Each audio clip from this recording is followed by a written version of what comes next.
Protests flared into early Thursday in the St. Louis suburb where a white policeman fatally shot a black man who brandished a gun at a gas station on Tuesday night. A group of protesters marched onto Interstate 170 in the city of Berkeley, Missouri, around 7 p.m. on Wednesday, blocking traffic for roughly 45 minutes. The demonstration followed a vigil at the Mobil On The Run gas station where the shooting occurred.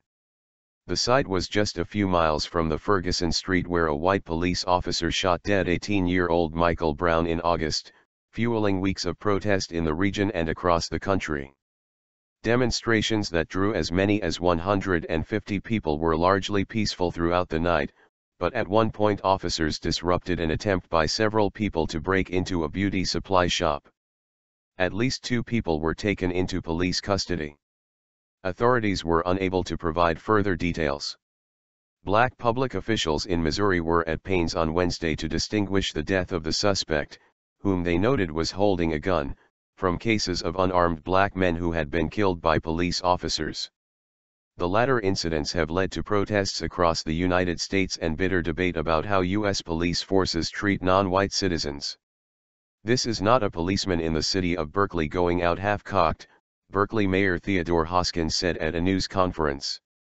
"You could not even compare this with Ferguson."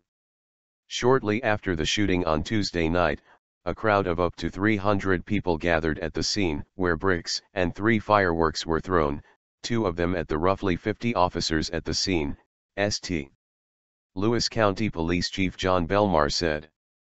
2 officers were injured and 4 people were arrested for assault, Belmar said. The shooting occurred 3 days after a man summarily shot dead 2 officers in their patrol car in New York City, targeting them only because of the uniform they were wearing. Police release video.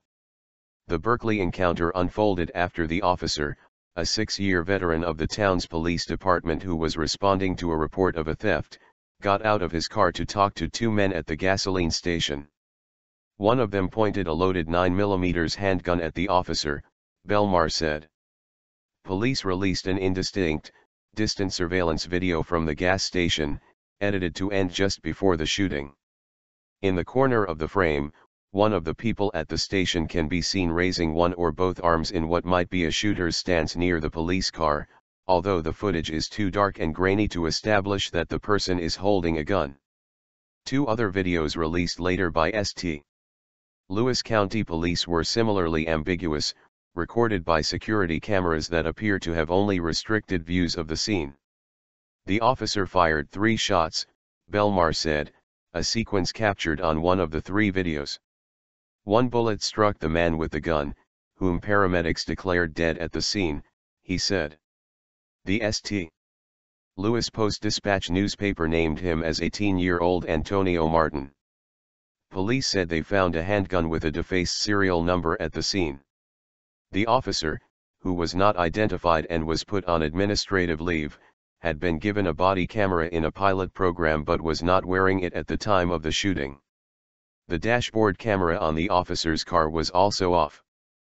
Protests in Ferguson have taken place for months and spilled over into violence when a grand jury decided a month ago not to charge the police officer who shot Brown. Demonstrations in cities across the country gained in momentum when a New York grand jury decided not to indict a police officer over the death of Eric Garner, a 43-year-old black man who died in July when police tackled him and put him in a chokehold.